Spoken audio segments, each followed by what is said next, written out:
Hello, I'm Dan Bremer with AgWorks H2 in Lake Park, Georgia.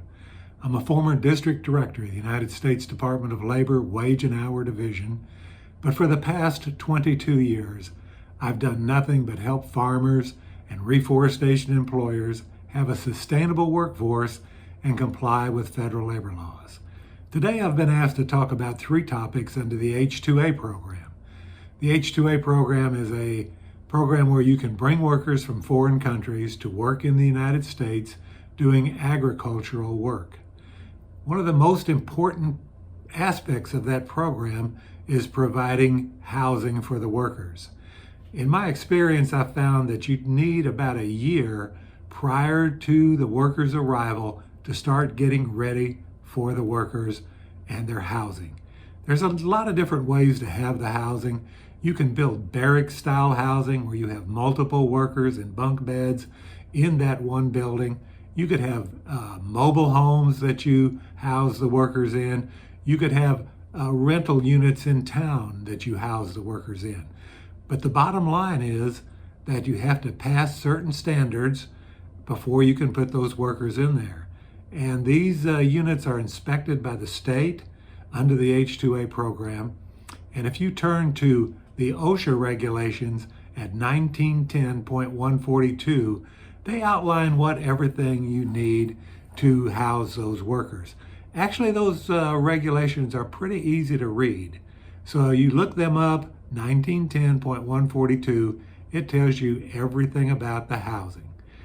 In order to keep the housing correct during the year, you should have some sort of a checklist that you review at least once a week, maybe more often than that. Some people go through every day with the checklist and make sure that everything is correct. You want to make sure that the screens aren't torn, that the workers have put the food away into the refrigerator, that they haven't moved the beds around, and so forth.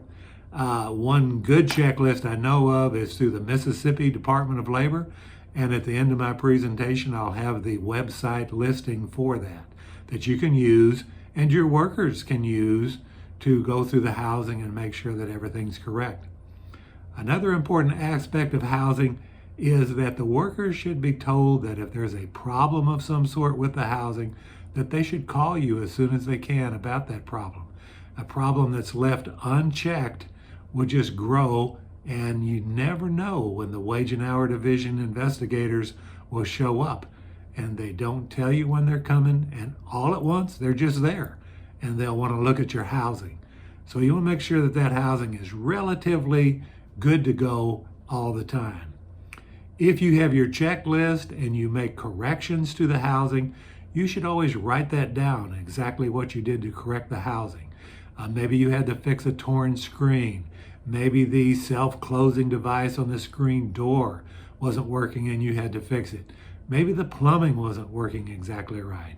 The hot water heater wasn't working. Whatever it was, please mark that down that you had it fixed and what you did to fix it.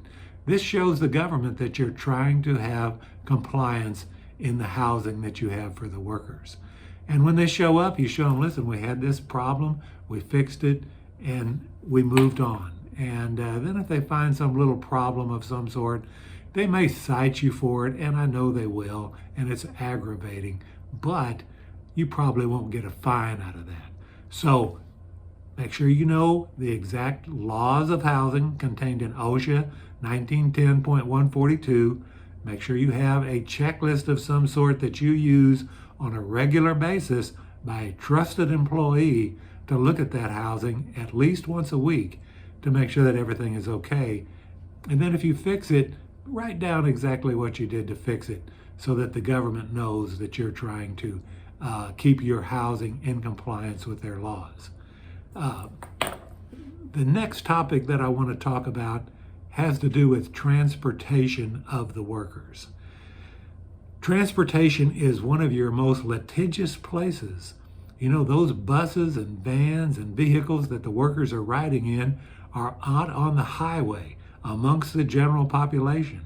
And sometimes the vehicles aren't going fast and you take turns into the fields and so forth. So the transportation has to be right. first thing to do with transportation is the driver's license of whoever's driving the vehicle.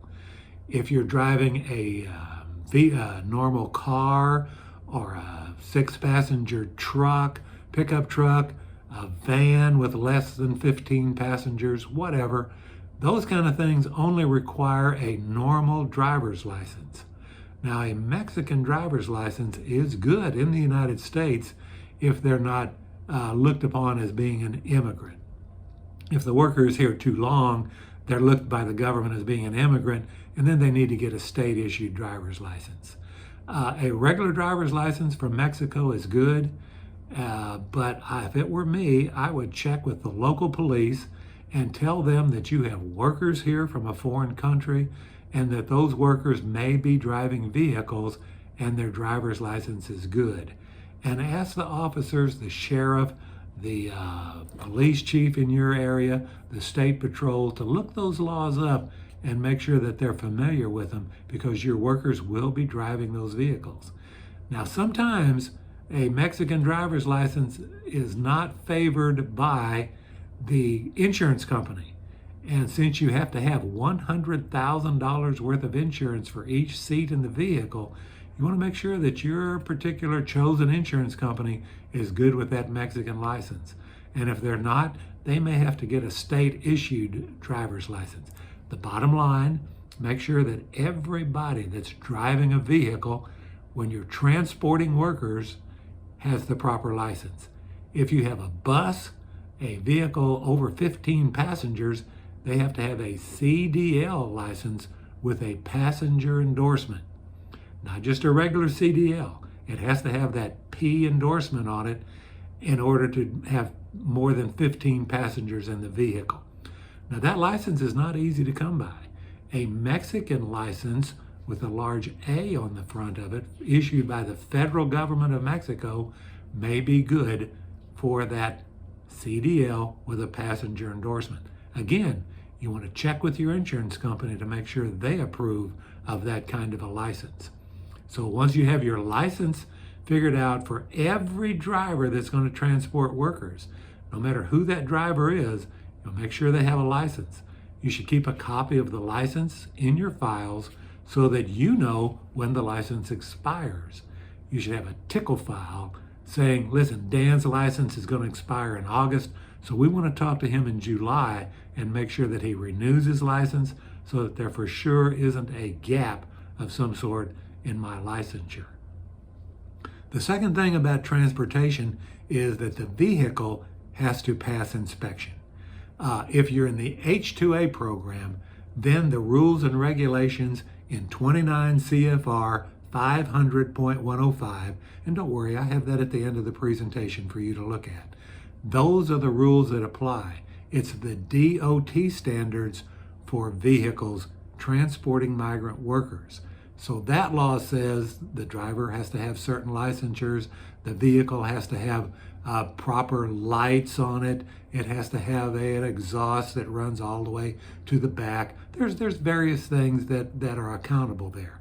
The Wage and Hour Division has a form that they use to check your vehicles, and you should use the same form. It's a WH 514. And again, I have that listing at the end of the presentation. But that 514, I would suggest that every day, whoever's driving that vehicle does a little bit of a check to make sure the lights are working, the brake lights are working, there's no broken windows, the seats have seat belts and they're actually using the seat belts.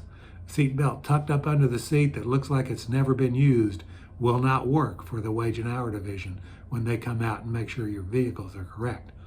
So if you fix a vehicle, make sure you keep that with the vehicle and make sure that the copy of the driver's license is in the vehicle of the person driving. Make sure the vehicle inspection is in the vehicle and that you have a copy at your office. Every driver of a vehicle has to have a doctor's certificate. That means that there's a form that's used by the Wage and Hour Division. You take to the doctor's office, they make sure that you're qualified to be a driver. And it's a cursory examination, but it has to be done and you have to have a copy of it on your person. So the driver's license, the doctor's certificate, the examination of the vehicle should all be in order. You should have it in your files to make sure that it's all correct, and that you look at those things on a regular basis to make sure that everything is right and that you're up to date on those kind of things. The next topic that I need to talk about is the adverse effect wage rate. When you're in the H2A program, the government basically tells you what you have to pay, or they tell you what the minimum is that you have to pay to a worker. In various states have various minimums to pay. They range from $8.71 an hour in some states all the way up to over $15 an hour in other states. Your particular state has a adverse effect wage rate. That rate is set by the U.S. Department of Agriculture, and it generally changes every year. Sometimes it goes up, sometimes they go down. Whatever the rate is will be in the contract that you have with the United States Department of Labor. They specify what that rate is to be. Now, it happens that sometimes the wage goes up, and it's generally in January, and you're right in the middle of your contract. Well, at that point in time, the exact day that that wage rate goes up, you're required to up the rate, or if you probably I'll just leave it where it is if it goes down, but you're not legally required to do that. You can lower the rate if that kind of language is in your contract. Here's where your contract comes in very important. What you put in the contract is what you have to do. What you leave out of the contract, you can't do. So you have to make sure that your contract is correct and it specifies what you want it to do. The wage rate.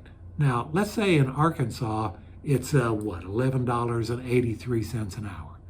So that's pretty simple. You pay everybody $11.83 an hour at least, and you should be okay. But there are things that happen. So one of the things that affects the adverse effect wage rate has to do with piece rates. Now, if you pay a piece rate of 10 cents a widget, and the person picks enough widgets every week to make the adverse effect wage rate, whatever that might be, you're good. If they make more than that by the piece rate, you're still good. But they have to make at least that, and that's a mathematical computation that you have to do on every worker that's paid a piece rate just to make sure they're making that adverse effect wage rate. Another thing that affects that wage rate is hours worked. If you're not paying for all the hours that are worked by an employee and you only pay for some of them, you can see that if you're paying that adverse effect wage rate, they could make less than that because you're not paying for all the hours. Those usually come up. It has to do with people who do things before they clock in. Travel time in between fields is all on the clock. If there's a breakdown in the field of your equipment and the workers have to stand around and wait for that equipment to be repaired, that's all on the clock. So if you don't count that time, the worker could actually be making less than the adverse effect wage rate. So make sure that you know what all the hours worked might be and any situation that might come up that you're paying for those hours. One of the situations is the driver of the vehicle. The driver of the vehicle, as soon as they go on the clock, they have to be paid. And they go on the clock when they start inspecting the vehicle every morning. And then while they're driving the passengers from field to field to the first field, or they're driving to town and back and all of those kind of things, they're on the clock and they must be paid for all that time. So if you're paying for all the time and you're paying the adverse effect wage rate, you're in good shape. If you pay more than the adverse effect wage rate, now that's a problem. Your contract has to specify exact reasons why you're paying more than the AWR, if you will. For example, you may pay a bonus. And if you pay a bonus at the end of the year based on some factor or another, that has to be in the contract. And the factors that you're using to pay a bonus have to be in the contract. And they have to be okayed, if you will, by the U.S. Department of Labor. So whatever you do, whatever benefit you want to pay, If you want to pay people who have been there 2 or 3 years more per hour, that's fine, as long as it's in the contract and as long as U.S. workers and H2A visa holding workers are paid the same, or that they're paid under the same basis, you should be okay. But if you're going to pay more than the adverse effect wage rate, you need to have an excellent reason why, and you need to follow exactly what you told the government about why you were going to pay more than the adverse effect wage rate. So there's a lot of factors that go into that wage rate. It's determined by USDA. They look at farms in the area. There's been a lot of controversy about that rate, and a lot of people think that it's going up exponentially for no good reason. It's not that the work is worth more or that people are paid more, but that's a political matter. I tend to deal with matters that really count. And so right now, the government sets that rate, and you can't pay less than that rate or cause that rate to be paid less. And we talked about some of those things. So those are the 3 topics I had today. So let's just kind of go over those topics for just a minute. We talked about housing and why housing was so important. Housing, if you don't have the housing, you can't do H2A.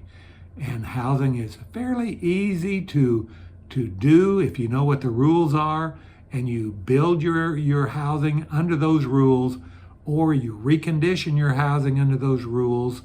And then the most important part is, while the workers are there, that you look at that housing on a regular basis and make sure it's still correct, that the workers haven't moved things around. Now the workers aren't always familiar with our laws, and what's good for them at home may or may not be good for you, the employer here in the United States. And believe me when I tell you, it's you that are responsible for compliance with the rules, not the worker. So you just have to sometimes look for yourself on a regular basis how the workers have treated the housing, whether it's still in compliance or not.